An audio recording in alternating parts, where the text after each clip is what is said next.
They said it was her son's big day, a Charleston wedding under golden skies, a string quartet, and champagne towers. But for Marjorie Whitman, 72, it was the night she learned her love had an expiration date. She wore a silk dress and her mother's pearls, expecting warmth. Instead, she was led past laughter and music, through a side door and seated by the kitchen. Her new daughter-in-law didn't even flinch when she called her kitchen help. Her son, once her everything, looked away. But Marjorie didn't cry. She reached into her purse and made a call. One number, one decision. And just like that, 28 million slipped out from under their plans. They thought they were writing her out of the story. They forgot one thing. Marjorie built this story, brick by brick. And now, she's rewriting every line. Marjorie Whitman had always believed that if you built a life with care, one brick at a time, one choice at a time, it would hold you steady, even in the harshest storms. At 72, she'd weathered many. She'd buried a husband, raised a child alone, and carved her name into the foundation of Charleston's design world. But nothing prepared her for the quiet violence of her own son's wedding. The sun was dipping low, casting a warm golden hue across the manicured lawn where rows of white chairs sat in perfection. The scent of gardenias hung in the air, tangled with the delicate notes of a string quartet. Marjorie had taken her time getting ready, choosing the pale lavender silk dress that once turned heads, pinning up her hair with the ivory comb passed down from her mother, slipping on the sapphire ring that had graced the hands of 3 generations. She wasn't just attending a wedding, she was bearing witness to legacy. When she arrived, heads turned, though not quite as she remembered. Smiles were polite, eyes curious. Some barely concealed surprise at her presence. Still, she straightened her back and stepped through the arched entryway into the reception hall. Somewhere outside, laughter echoed over flutes of champagne. A young man in a white shirt and earpiece intercepted her near the side hallway. "Mrs. Whitman?" he asked, clipboard in hand. "Let me show you to your seat." She offered a grateful smile, expecting to be led to the front lawn where tables were arranged beneath chandeliers of fairy lights. But the server turned left instead of right, through a narrow passage and into the back corridor behind the kitchen. She hesitated. "Excuse me, I think there's been a mistake." "No mistake," he said quickly, eyes not quite meeting hers. "This is the seat assigned for you." The air in the small utility room was thick with heat from the stoves and the scent of oysters and seared duck. Trays clattered. Staff moved quickly, barely acknowledging her as they swept past. The table was a foldable kind, draped in a linen cloth to feign formality, wedged between a stack of bus tubs and a swinging door that barked open every time a new course was served. Someone had placed a lone glass of champagne and a program on the plate, her name typed in all caps. She stood there, frozen for a moment, until the swinging door flapped open again, and in walked Aubrey, the bride, tall, immaculate, and glowing in a dress that must have cost more than Marjorie's first car. Lace sleeves framed sharp shoulders. Her diamond earrings caught the kitchen lights, like ice. She barely paused as she walked past the dish rack, speaking just loudly enough for everyone to hear. "The kitchen help can eat back here," she said without turning her head. It wasn't a slip. It was theater, calculated, cruel, and delivered with a smile so perfect it made Marjorie's throat close. A few staff members glanced toward her with wide eyes, but no one said a word. Silence spread like spilled wine. Marjorie didn't flinch. She simply lowered herself into the chair, one slow movement at a time. Her spine was rigid, her fingers wrapped around the stem of the untouched glass. She had been insulted before. She had been underestimated before, but never by family, never by the very people who had been built upon her back. The door swung again. Through it, Marjorie saw Graham standing near the edge of the crowd, deep in conversation with a man in a gray suit, her son. The boy whose lunchboxes she had packed, whose knees she had bandaged, whose dreams she had poured her own soul into realizing.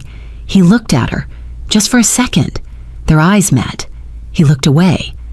Marjorie's pulse didn't rise. Her breath didn't quicken. What she felt wasn't rage. It was a final, gentle detachment, as if the thread connecting mother to child had quietly frayed until only the memory remained. A woman in black passed by with a tray of stuffed figs. Marjorie didn't move. She wasn't hungry. What could she possibly swallow in a moment like this? Not food, not pride, not any more lies. She set the glass down carefully, then reached into her small clutch. Her fingers found the phone by touch, as if it had always been waiting. She pressed one button, held it to her ear. A familiar voice answered on the second ring. "Victor," Marjorie said, her voice steady, almost soft as the noise of the kitchen swirled around her. "Cancel the Charleston Ridge project. Immediately. I don't care how close they are to the announcement. Pull everything." There was a pause on the other end, a brief intake of breath. "Understood," he said.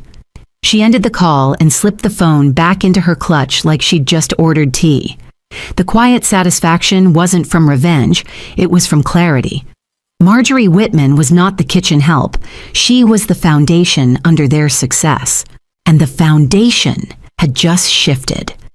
Beyond the swinging door, laughter rose again, swelling with the rhythm of toasts and violin strings. But Marjorie wasn't listening to the celebration anymore. Her mind drifted to another version of herself decades earlier. She was 38 when her husband died.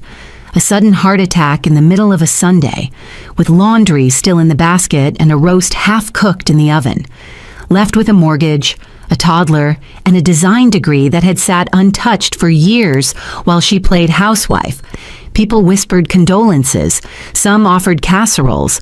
No one offered opportunity.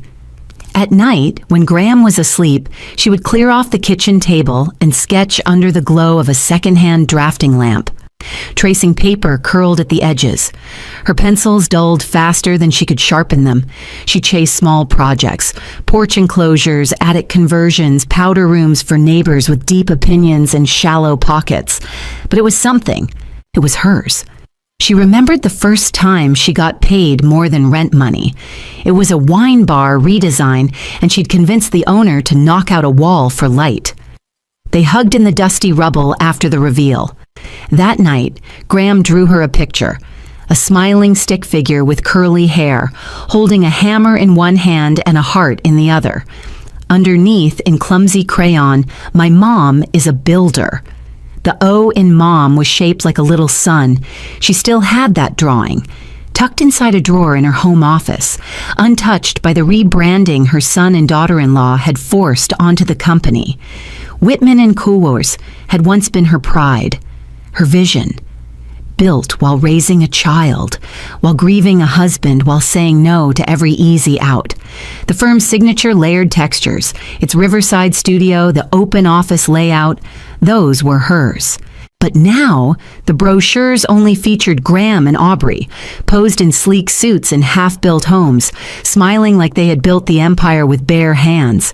They had erased her from the story, line by careful line, and still, she had let them, for too long.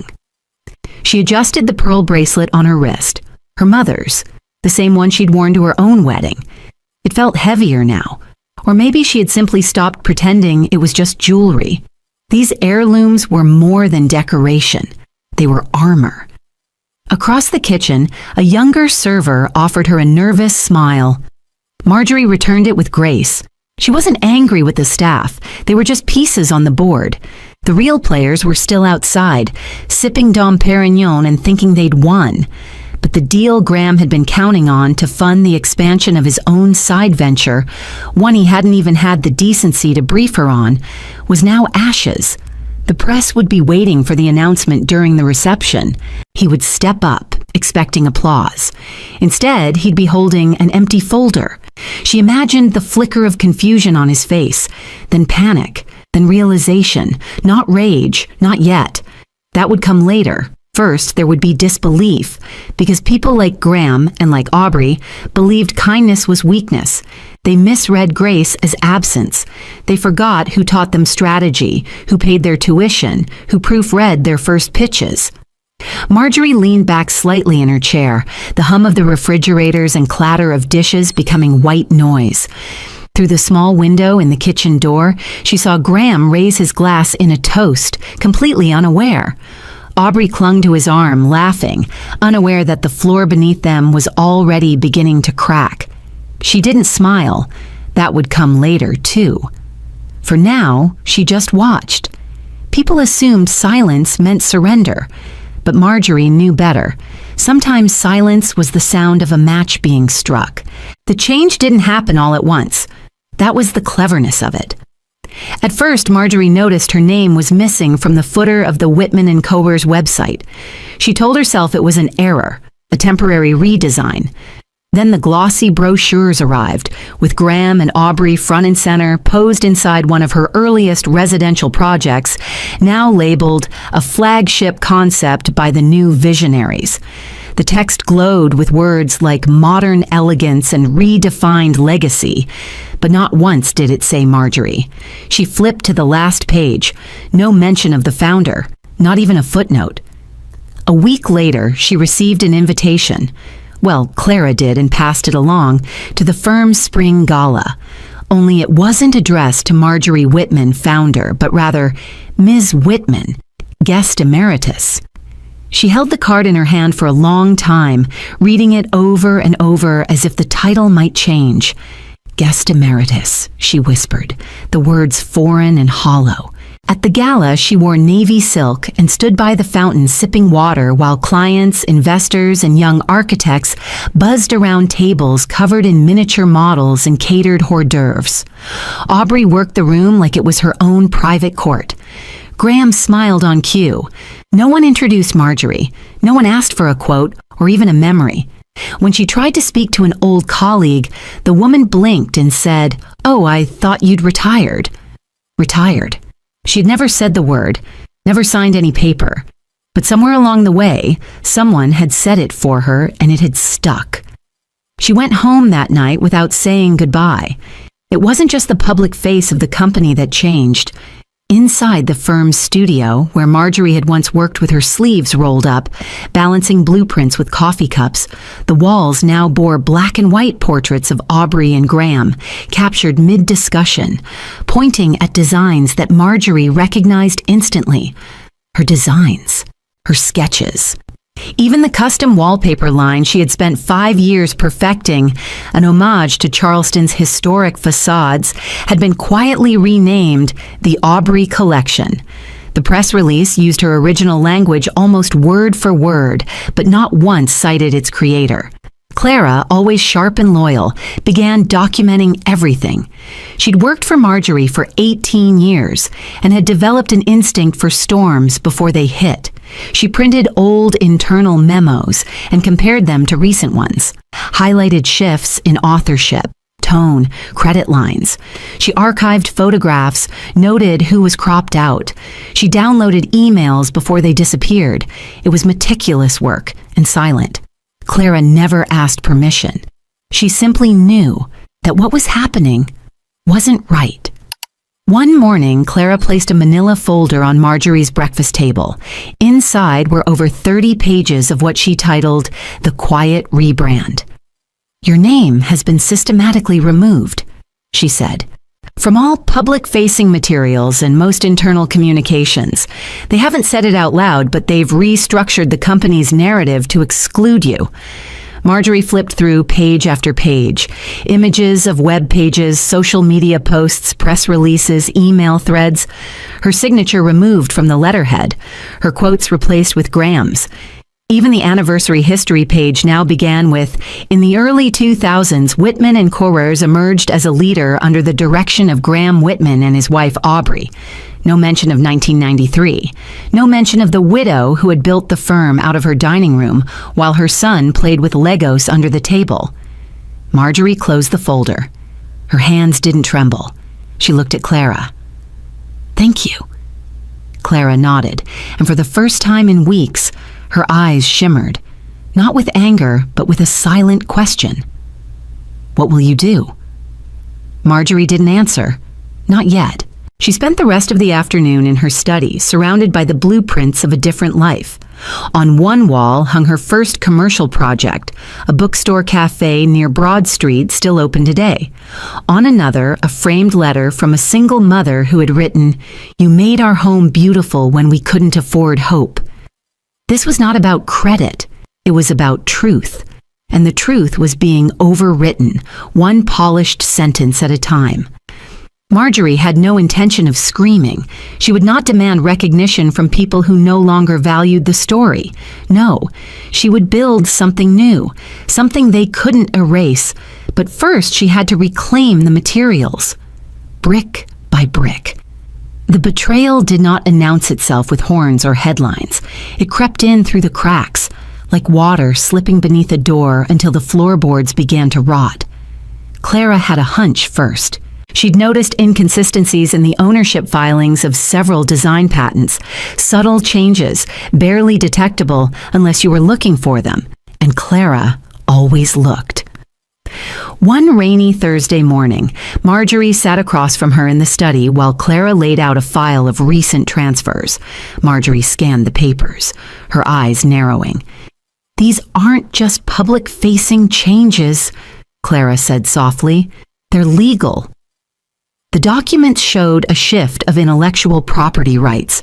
Small portions at first, pattern collections, interior layouts, furniture sketches, but collectively it amounted to the soul of Whitman & Combs. And the new registered custodian? Isabel Carter. Marjorie's breath caught. Isabel wasn't just anyone.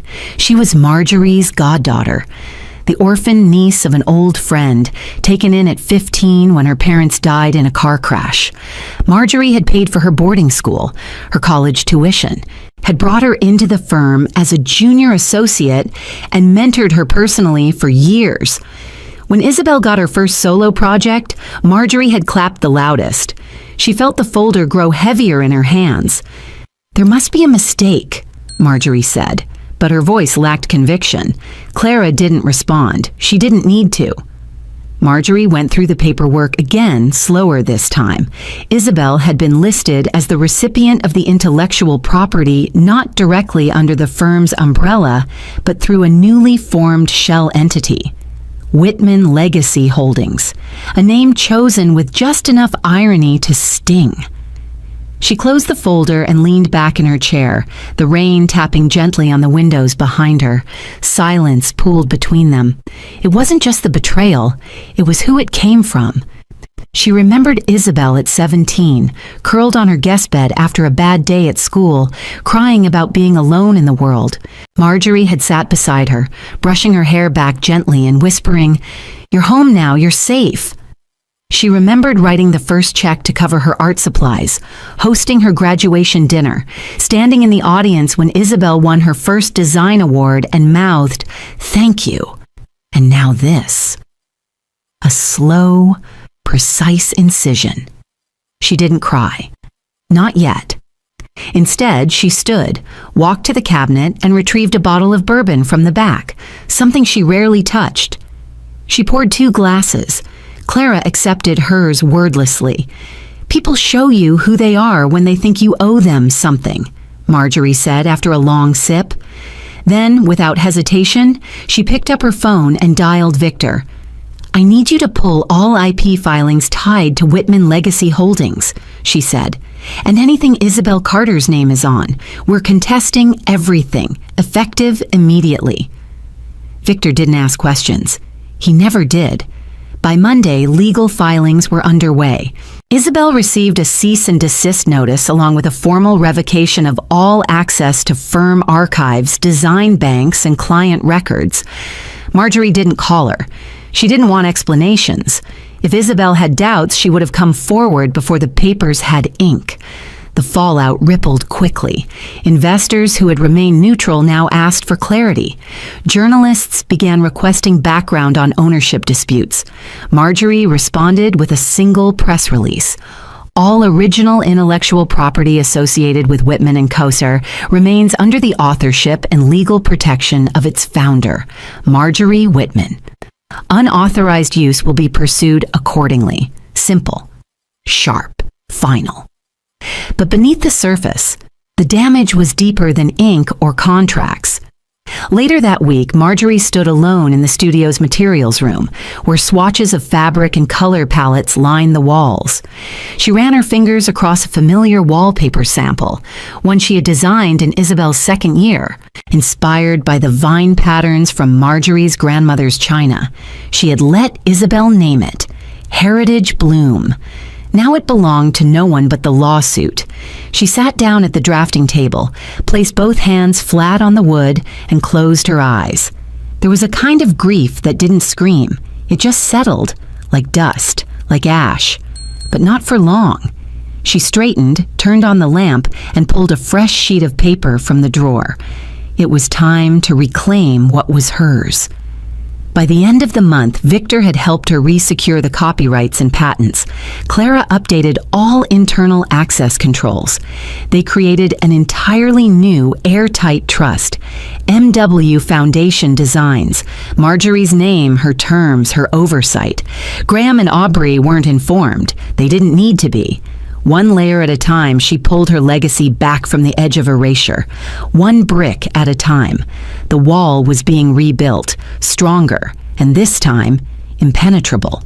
The bridal suite smelled of hairspray, roses, and entitlement. The kind of entitlement that wore designer silk robes and held flutes of champagne at 10 in the morning. Aubrey sat at the center of it all, perched on an antique vanity stool, surrounded by stylists and photographers, her lace gown draped delicately over the chair's edge as assistants adjusted her veil, powdered her collarbone, fluffed the layers of her train. Cameras flashed. Every movement was documented. The ring glittered on her finger. The sapphire, a rich deep blue set in platinum, had once belonged to Marjorie's grandmother. The ivory comb that pinned back Aubrey's hair had been passed down for 3 generations, carved by hand in a village long erased from maps. And nestled against the lace of her bodice sat a diamond brooch that had adorned every bride in the Whitman line for over a century. All of it had been taken from Marjorie's private vault. She hadn't been asked. She hadn't even been told. The request had gone through one of Aubrey's assistants, passed off as pre-approved. Clara had brought the message to her with a look that needed no explanation. "They think you'll say nothing," Clara had said quietly. Marjorie had nodded once. "Let them wear what doesn't belong to them. For now." But now had passed. Aubrey tilted her head toward the mirror, admiring herself from every angle, basking in the curated perfection. Her lips parted slightly for the camera, soft smile, chin down, eyes up, and then Clara walked in. She didn't knock. She didn't wait. She stepped into the room like she owned the air itself, dressed in a navy suit that cut a sharp line against the white chaos of tulle and pearl. "Mrs. Whitman requests the return of all heirloom items from her personal vault," Clara said, her voice even, every syllable as precise as a scalpel. The room fell silent. Stylists froze mid-curl, makeup brushes hovered above powder palettes. Aubrey turned slowly, her smile still stretched across her face, but her eyes sharp and calculating. "We're still taking photos," she said, her tone airy. "I'll return them after the honeymoon." Clara didn't move. She simply opened her hand to reveal a small velvet pouch. "Now," she said. Aubrey's smile stiffened. Her gaze flicked to her maid of honor, then to the photographer, then back to Clara. She gave a laugh, thin, unconvincing. "Surely this isn't necessary. One heirloom has already been used as loan collateral without consent," Clara replied, her voice soft but immovable. "We won't be negotiating again." The implication hit like ice water. Aubrey's hands moved slowly, deliberately. She slipped the ring from her finger, its band catching on her knuckle. The brooch came next, unclasped with care, as if she feared it might scream. The comb took the longest. Her stylist hesitated before touching it, unsure if she was allowed to proceed. Aubrey did it herself. Her fingers trembled only slightly. One by one, she placed each item into the pouch. Clara watched without blinking. When the last piece was returned, Clara nodded crisply and turned to leave. The room exhaled, but no one spoke. Downstairs, Clara handed the pouch to Marjorie in the foyer, where the sounds of music and guests filtered in from the back lawn. "They're all here," Clara said simply. Marjorie opened the pouch and let the items fall into her palm. The sapphire was cool against her skin. The ivory comb gleamed faintly in the soft light. The brooch sparkled like it remembered who it belonged to. These weren't accessories. They were inheritance, proof of lineage, of love, of unbroken care. Each piece had traveled through time, passed from hand to hand with trust. And now, she had taken them back. Not stolen, not demanded, reclaimed. She held the pouch in one hand and her clutch in the other as she turned toward the hallway. The staff didn't speak as she passed, but they all stepped aside. Respect didn't have to be loud. Later that evening, as Aubrey made her entrance to the reception with nothing adorning her but polished resentment, Marjorie remained near the back patio, unseen and utterly unbothered. Let them sparkle without substance. Let them toast with hands that never built a thing. She had what mattered, and soon they would learn why it could never be bought. 3 days after the wedding, Victor's voice was unusually sharp on the phone. "Did you authorize an appraisal on any of your heirlooms, Marjorie?" She paused mid-step in her garden, one hand wrapped around a mug of chamomile tea. The morning sun had been warm a moment ago. Now it felt cold. "No," she said slowly. "Why?" "There's a filing with a private equity group in Atlanta. Small boutique lender. Someone used a package of vintage jewelry and antique decor as collateral on a short-term business bridge loan. They listed it as Whitman Legacy property." Her fingers tightened around the cup. "What name?" she asked. "Not yours. Not Graham's either," Victor said. "It's under a company called Fairleaf Acquisition Group, newly formed. Guess who the registered officer is?" Marjorie didn't answer. "Aubrey," Victor confirmed. "She used the brooch, the ring, and the ivory comb, along with some listed decorative assets from the Charleston house. She claimed you had gifted them to her. No official paperwork, just verbal acknowledgement. The loan closes in 2 days. If it does, the lender will hold legal claim on those items. If default occurs, the bank has the right to seize them. Seize them. From a vault she had built, from a history she had protected. She didn't speak. She didn't need to. Victor had already begun drafting the cease and desist orders. By mid-afternoon, Clara had collected every document Victor forwarded. She read in silence, her jaw tight. Then she opened the drawer to the fireproof cabinet and pulled out the original appraisals, the ones Marjorie had commissioned years ago when preparing her long-term estate plans.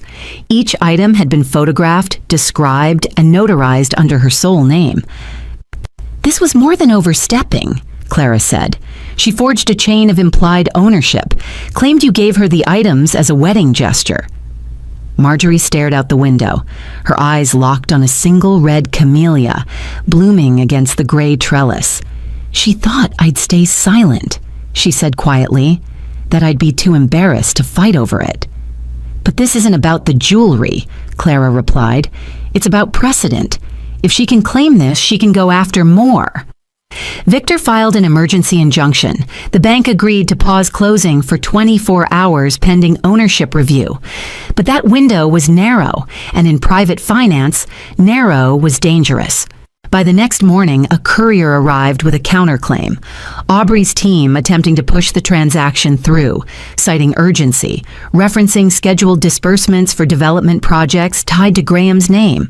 "They're trying to use his involvement to pressure the bank," Victor said. "Make it look like a family matter being smoothed over internally." Marjorie didn't flinch. She picked up the phone herself and called the bank's executive team. She spoke calmly, clearly, with the poise of someone who had chaired design panels, negotiated construction delays, and once managed a client who wanted marble ceilings in a hurricane zone. She outlined her ownership history, referenced the notarized files, cited dates, even quoted a regional ordinance on heirloom declarations within estate law.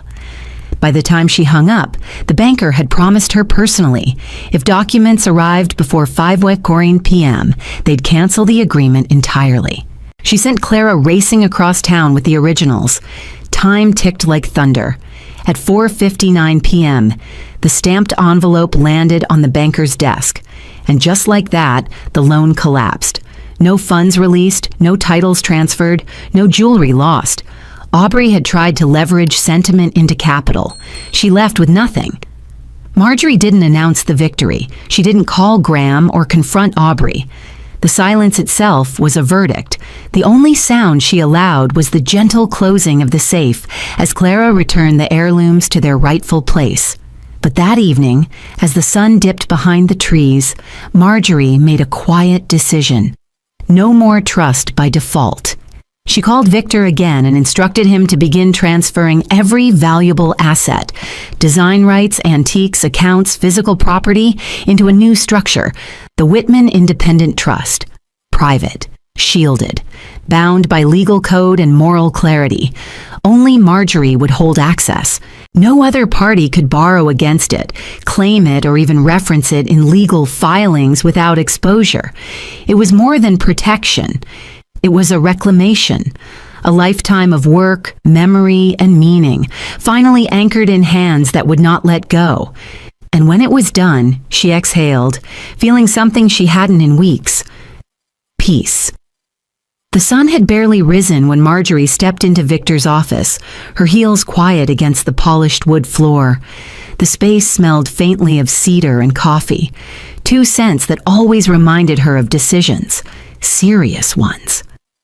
Victor rose from behind his desk, his tailored suit crisp as always, and gave her a warm, respectful nod. "You're earlier than expected," he said. "I don't have time to waste," Marjorie replied. She took a seat across from him, setting her leather folio on the desk with a finality that made Victor straighten slightly. She flipped it open to reveal a stack of neatly labeled folders. "This," she said, tapping the top one, "is the framework for a new estate plan. Not a revision, an overhaul." Victor opened the file and began to skim. His eyes flicked quickly across the pages, the lines in his brow deepening. "All of it into a scholarship foundation?" he asked. "Yes," she said, "a full conversion.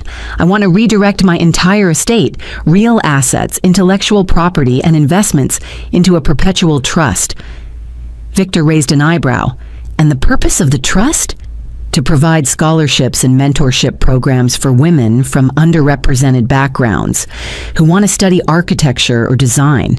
Tuition, housing, studio access, equipment, the full package." Victor exhaled, nodding slowly. "That's quite a legacy." Marjorie met his gaze without hesitation. "It's the one I should have started sooner." She reached into her bag and pulled out a smaller envelope. "This is the proposal for the Whitman Women in Design Fellowship. I've partnered with 2 universities already. They're eager to expand their outreach and diversity efforts." Victor took the envelope, then gestured to the remaining folders. "And these?" One outlines a full transfer of intellectual property, design archives, patent rights, and creative licenses into the foundation's name. Another details property ownership transfers. The third is a breakdown of my will. Victor flipped it open and scanned the first page. His brows lifted again. "Graham is to receive a fixed annual living allowance?" Marjorie nodded once. $50,000 per year, adjusted for inflation, enough to live with dignity, but not enough to finance ambition. Victor leaned back in his chair, folding his hands over his stomach. "And the company?" he asked. "You're still the legal owner of the controlling shares." "For now," she said, "but eventually those will pass to the foundation's board, a group of women architects, all with lived experience in navigating what I did. They'll manage the firm's public projects under new branding. Whitman will become a name that lifts, not erases." Victor was silent for a long moment. Then he gave a small nod of approval. "This is ironclad," he said. "I'll draft the formal instruments today. We'll begin the asset transfers this week." Marjorie stood, adjusting the lapel of her jacket. "Good," she said. "I want it locked down before anyone else gets clever." As she walked to the window and looked out at the early morning fog hanging low over the city, Victor's voice followed her. "Do you want Graham to be notified?" She didn't answer at first. Then, turning slowly, she spoke with a calm certainty that didn't leave room for interpretation. "Not yet. Let him wonder." She left the office with a lightness she hadn't felt in months, not the weightlessness of escape, but the grounded stillness of finally closing a door behind her. That afternoon, she returned to her study and opened the drawer where she kept Graham's old drawings. She pulled out the one he made when he was 7, "My mom is a builder," the words written in crooked orange crayon. The stick figure version of her stood smiling, hammer in hand, with the sun rising behind her. She studied it for a long time. It was never about money, it was about meaning, and he had forgotten that. The next day, she sat with Clara and began organizing the first round of grant announcements. They combed through portfolios, letters from high school girls with no connections and all the talent in the world. Girls who drew city skylines on the backs of notebooks. Girls who built model homes from cardboard and tape. They reminded Marjorie of herself at that age. Curious, stubborn, determined to shape the world rather than just live in it. "They're going to do incredible things," Clara said. Marjorie smiled. "That's the point." Later that week, she received a letter from one of the applicants. It was handwritten, imperfect, but full of raw hope. "I've never met a woman architect in real life before. I didn't know we were allowed to be that. Thank you for making space for someone like me." Marjorie folded the letter carefully and placed it in the same drawer as Graham's drawing. Let both truths live together. One reminded her of what she had built. The other reminded her why she was still building. It was Clara who brought the warning. Quietly, discreetly, just after the new trust paperwork had been finalized. "They're coming for your mind," she said, placing a sealed envelope on Marjorie's desk. Marjorie looked up slowly, eyebrows slightly raised. Clara never exaggerated. "Aubrey has been asking around," she continued. "Soft questions at first, to people in the firm, about your memory, if you've ever missed meetings, confused names, forgot steps in a design process." Marjorie's expression didn't change. Clara opened the envelope and pulled out a printed email thread, Aubrey's name at the top. The thread was forwarded from someone inside the clinic Marjorie used for her annual checkups. A receptionist Clara had long ago helped find a job after she lost everything in a flood.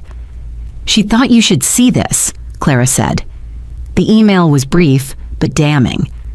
Would Dr. Rothman be willing to conduct a discreet evaluation for early-stage cognitive decline? Patient may be uncooperative. The family is concerned about mental fitness related to business decisions.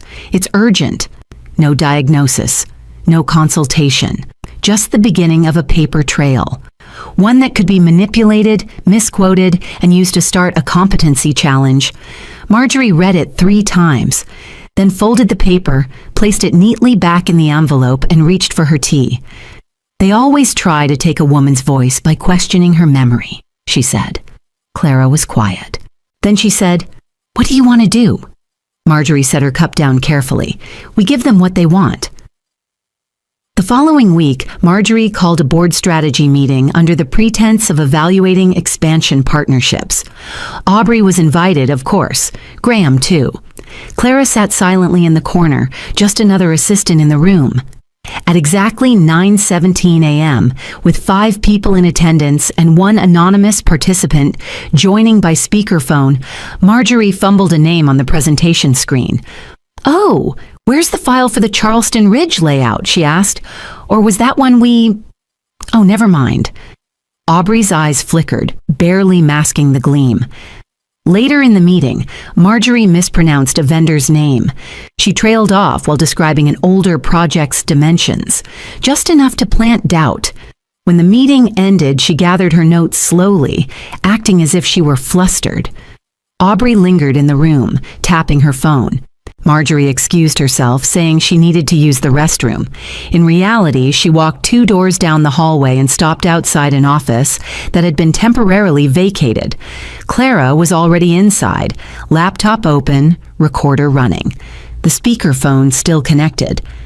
Back in the boardroom, Aubrey was still speaking. "Yes, that's what I'm telling you. She's slipping," Aubrey said, her voice low but urgent. "It's not just forgetting names. She asked me to approve design specs she'd already rejected 2 weeks ago. She looked lost at the beginning of the meeting." A pause. Then a man's voice. "If she won't agree to a formal evaluation, I can draft a preliminary statement based on witness testimony, enough to start a hearing." "I don't need a full hearing yet," Aubrey replied. "Just something to make the partners uneasy. Buy time while we restructure the leadership documents. If she can't make decisions, then Graham has the right to step in, right?" Another pause. "I'll prepare the draft," the man said. Click. Marjorie stood silently outside the door, her hands folded. Then she turned and walked away. That evening, Clara handed her the full audio file. "We can send it directly to the press," Clara suggested. Marjorie shook her head. "Not yet. I want them to hear it before the world does." The next morning, a discreet courier delivered flash drives to 8 people, board members, top clients, and 2 senior partners who had once been close with Marjorie. No explanation, just a message. "You should know the kind of leadership you're aligning with." By noon, calls began flooding in. One partner asked for a private meeting. A longtime investor asked to see the trust documents. And one client, an older woman who had worked with Marjorie on 3 separate properties, sent flowers with a note. "They forgot who taught them how to build. I didn't." The fallout was quiet but swift. Aubrey's name was quietly removed from the headlining list of an upcoming design conference. An invite-only fundraiser rescinded her RSVP. Even Graham seemed slower to respond in public meetings, more measured in tone. Marjorie didn't gloat. She didn't smile. Not yet. But when she opened the morning newspaper and saw the headline, "Leadership Shift at Whitman and Coptium," she allowed herself a single breath of satisfaction. That night, she sat alone in her study and replayed the recording one last time. Not because she needed proof, but because it reminded her what silence could hide and what strategy could expose. She wasn't just holding the pen, she was editing the entire story. It started with a whisper over lunch at the Bradford Club, just a passing comment between 2 interior investors reviewing a pitch deck. "I heard Marjorie Whitman's taking meetings again." By the end of the day, it had passed through 3 country clubs, 2 design firms, and the Charleston Historic Preservation Society. What began as rumor quickly evolved into tension. The matriarch was back, and people were watching to see what that meant. Marjorie didn't confirm anything. She didn't need to. She simply resumed her routines, walking through her design archive with a clipboard and pen, adjusting lighting in her private gallery, meeting with scholarship candidates in her garden office. Each action was quiet but deliberate, like setting furniture back in place after a long storm. But in Charleston, silence is louder than spectacle. Within a week, 2 things happened. First, the Preservation in Practice Gala removed Aubrey's name from the keynote list. No formal statement, just a revised flyer with a different speaker.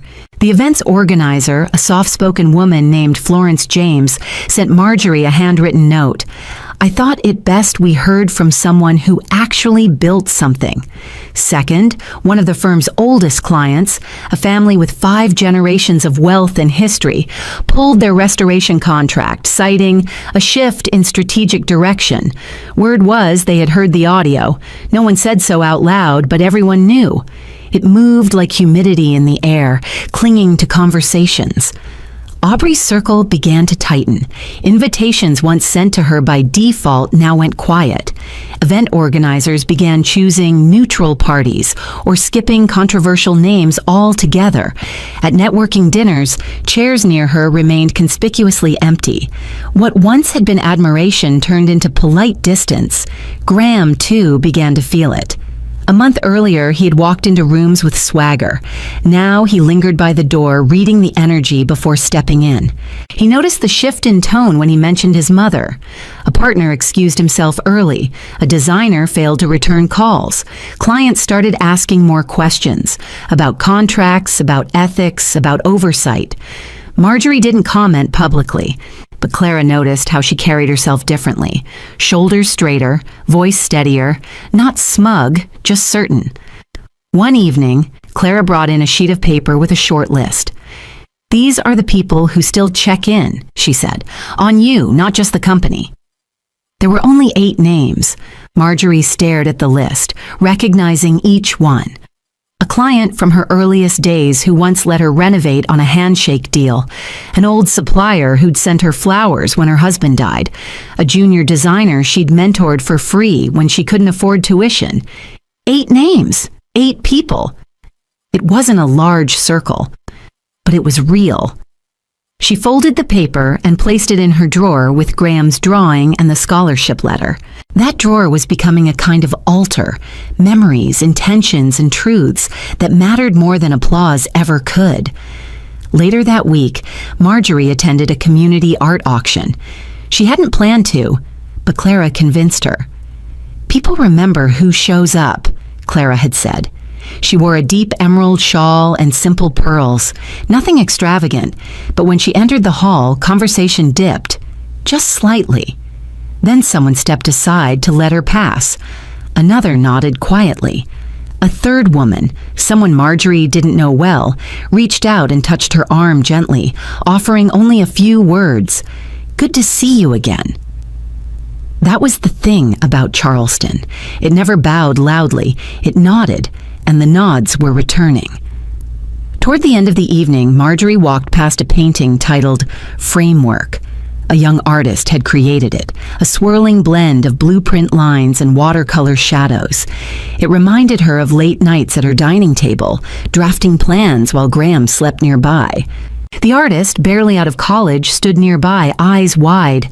You're her," she said softly. "Ms. Whitman." Marjorie smiled gently. "I am." "I study your staircases," the girl whispered. "The way you use light."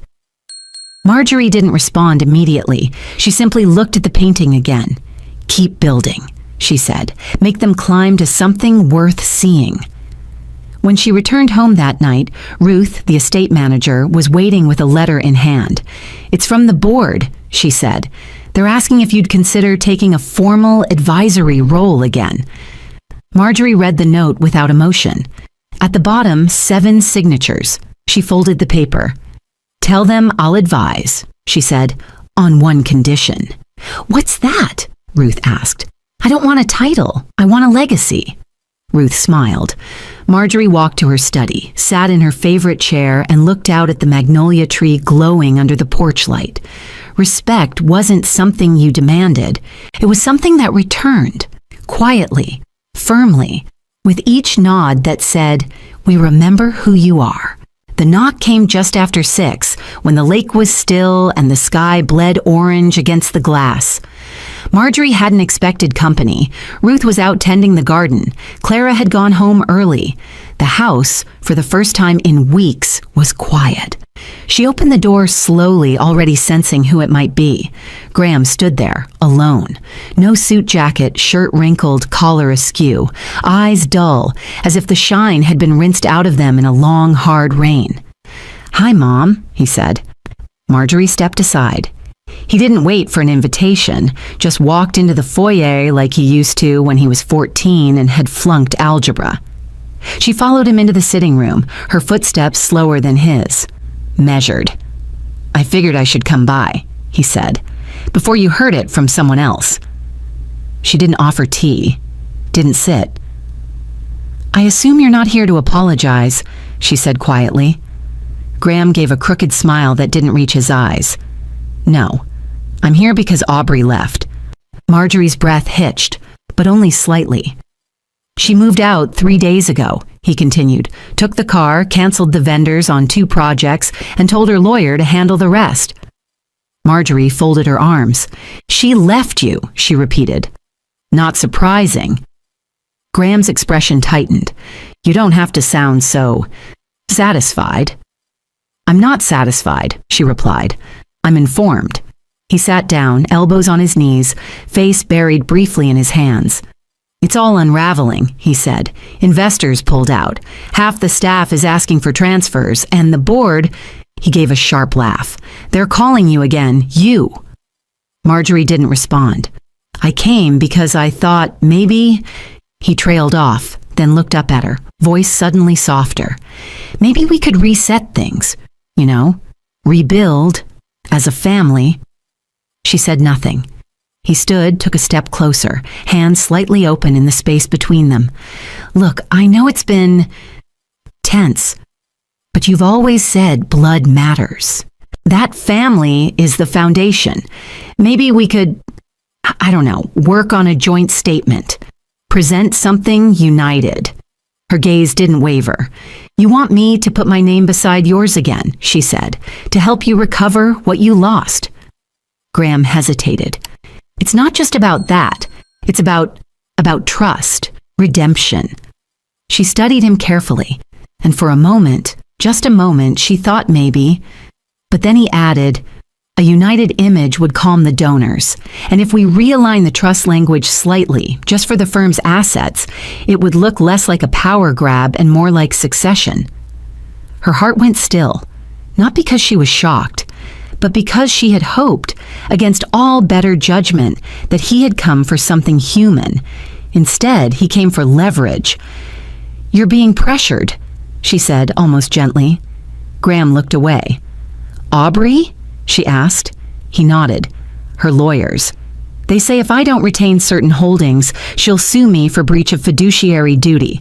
So she leaves you, Marjorie said, voice level, and still uses you. She says the firm was jointly built under our name, he muttered, that she's entitled to half. And you believed that? Her voice was suddenly sharper now, disbelief lacing the edges. He looked at her then, eyes bloodshot. I didn't know where else to go. Marjorie stepped closer, not out of comfort but clarity. You came here not for forgiveness, not for your mother, she said. You came to barter. Graham's mouth opened, then closed. I raised you, she said softly. I taught you to use your hands, your words, your mind, and you've used every one of them to rewrite me. She turned toward the window, the lake now silver under the dying light. And now you come here with nothing but empty promises and legal loopholes. I'm still your son, he said, voice low. Marjorie turned back, met his eyes. And I'm still your mother, she said, but that doesn't mean I'm your asset. Graham swallowed hard. So that's it? She stepped forward, placed her hand on his shoulder, lightly, as if touching something fragile that had already cracked. You still don't understand, she said, but I do. I'm done. He didn't answer, just stood there, hands limp by his sides. And for the first time in a long time, she didn't feel the need to fix him. She turned, walked to her desk, and opened a drawer. The list of 8 names still sat atop the other papers. She picked it up and held it out to him. This, she said, is the list of people who called to ask how I was, not what I could offer. You're not on it. He didn't take the paper. She set it back down. You can go now. He didn't argue, just nodded slowly and walked toward the door. When the door clicked shut behind him, she didn't cry. Not for him, not anymore. The grand hall was a sea of color and quiet awe. Rows upon rows of folding chairs stretched across the marble floor, each one filled with a young woman clutching a folder, stamped with gold. Whitman Women in Design Fellowship. The stage, modest but dignified, was adorned with just 2 things, a podium and a banner that read simply, "What we build lasts." Marjorie stood backstage, her hands resting lightly on the edge of a tall table as she watched the gathering from behind the curtain. The murmurs in the room held an energy she hadn't felt in years. Curiosity, hunger, hope. She wore navy again, her pearls understated. Clara stood beside her, flipping through a program booklet with quiet pride. "Over 300 recipients this year," Clara whispered, "across 17 states. Architecture, interior design, urban planning, set design. One's even exploring biomimicry and structural systems." Marjorie smiled faintly. "I used to draw houses in the margins of my textbooks. Now these girls build whole futures." A woman in a headset leaned toward them. "Ms. Whitman, we're ready for you in 5. Marjorie nodded once. "I won't speak long." "You never need to," Clara said. "They already know what you've done." When she stepped onto the stage, the applause was immediate. Not deafening, but steady, strong, like the foundation of a building that would never crack. She approached the podium, adjusted the mic just slightly, and looked out over the faces before her. Some were barely 18, others in their late 20s. All of them looking at her with something deeper than admiration. Recognition. "I don't believe in monuments," she began, her voice calm but firm. "Stone we can't touch, plaques we walk past without reading. I believe in what's used, what's lived in, what holds weight." She paused, letting the room breathe. "I spent my life designing spaces, but this," she gestured toward the crowd, "this is my greatest structure." Some smiled. Others blinked quickly, trying not to tear up. "When I was your age," she continued, "I had no map, no examples. I didn't even know what the word architect truly meant. I just knew I wanted to change the shape of the world around me, make it hold more light, more safety, more meaning." She rested one hand on the podium, "And now I see that in all of you." Silence followed, full and deep. "I won't tell you to be fearless," she said. "That's a myth, but I will tell you to keep building, even when no one's watching, especially when no one's watching." She stepped back, nodded once, and left the stage to a standing ovation that felt like thunder, wrapped in grace. Backstage, she moved toward a quieter corner as the next speaker approached the podium. That's when a voice stopped her. "Ms. Whitman." Marjorie turned. A girl, perhaps 19, stood holding a folder to her chest, eyes wide, lips trembling slightly. I just needed to tell you something," the girl said. Marjorie gave her a warm, encouraging look. "Go ahead." The girl swallowed, her hands shaking a little. "I grew up in a place where no one talked about dreams," she said. "We talked about bills, safety, getting by. I didn't know design was something we were allowed to do."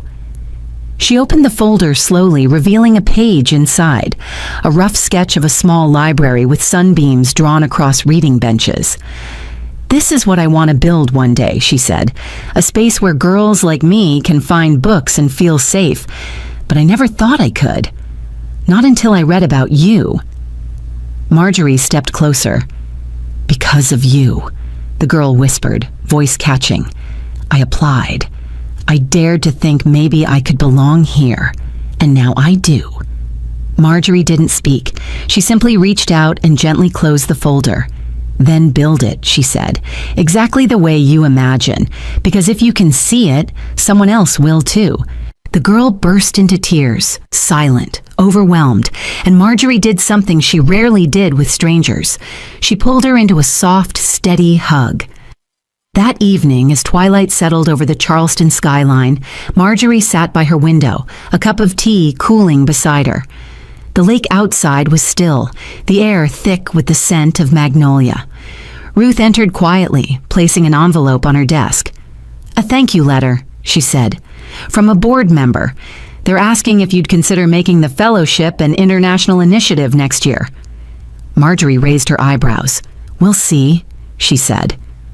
When Ruth left, she looked again at the empty chairs outside, the soft glow of the library lamps, the silence she had once feared, now comforting.